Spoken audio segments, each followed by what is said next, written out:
Holy sh**, is that a first edition base set blister? I got 15k cash right now on it. Is that a deal? I'll do it. That's a deal. We can make Congrats. that work. Thanks, man. Hold up. Wait, what? Rewind that real quick. Did this dude really just spend 15k on a pack of cards? You fucking degenerate! That's literally a down payment on a house. And who the fuck are these guys? Let me start from the beginning.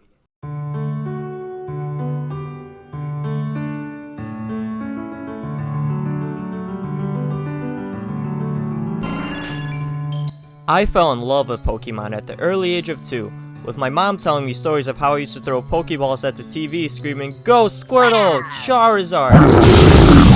To some extent, I still do that, but with trading cards. You know, those things we used to play with as kids, but now they're worth like $1 bazillion. Wow, this one is pristine.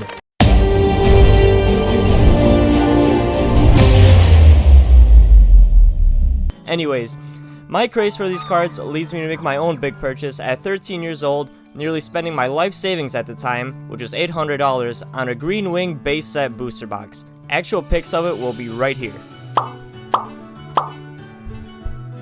To put in perspective, first edition base set boxes were going for around 10k at the time. You what?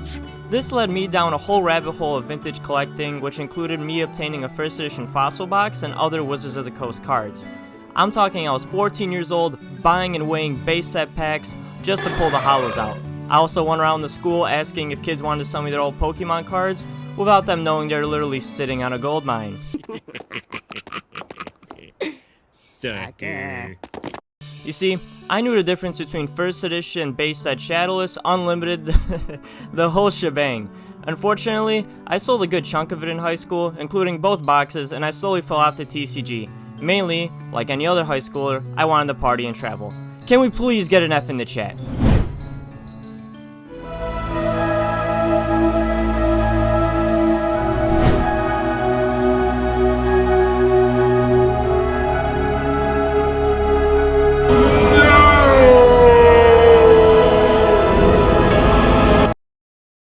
Fortunately, I never let go of just a few select cards, and one of those being, you know right, my first edition Charizards.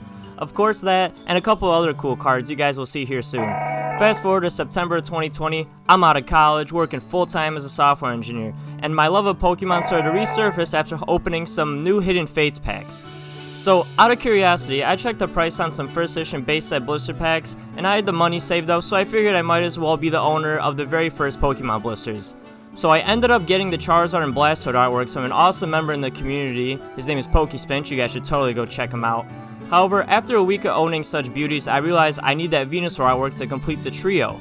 I spent hours messaging members in the community if they had one for sale, only to be hit with tons of no's, or it's not for sale, or this isn't leaving my personal collection. And after searching for countless days within the Pokemon community for my much needed blister, you see, I started to lose hope, and my situation seemed kinda grim. But in the dark came light.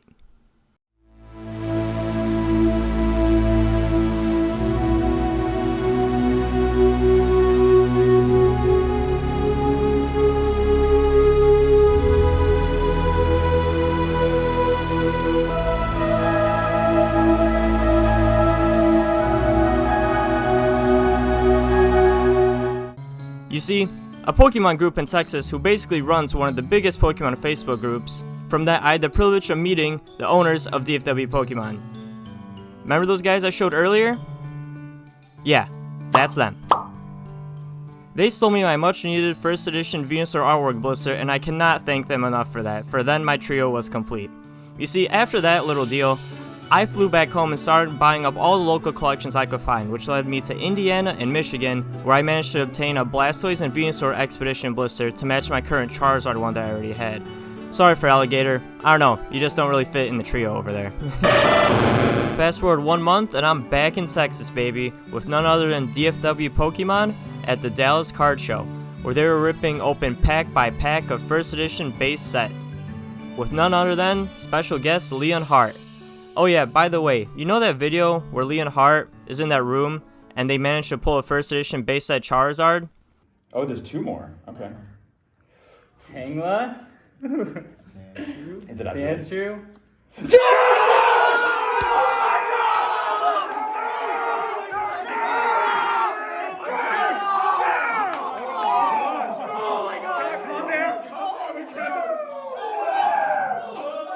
Guess who's the guy that recorded their reactions? Yeah, me. And let me tell you guys, that was a lot of fun. The amount of energy and enthusiasm that was in that room when that happened was absolutely off the charts. Now, remember those cool cards I was talking about earlier in the video? My heaviest hitter cards that included my first edition Charizards and other first edition cards from my personal collection? I'll show you guys that right now.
Ho-ho! But we're not done here yet, ladies and gentlemen. Hold up. Wait a minute. Something ain't right.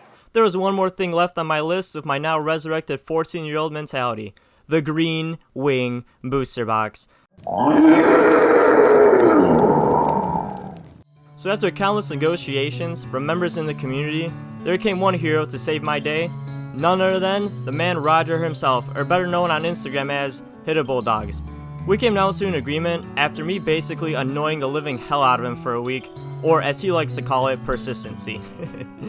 So I took the flight down to Texas to do the deal in person, where I met Roger, and finally, after 6 years of it being gone, I got my Green Wing box back.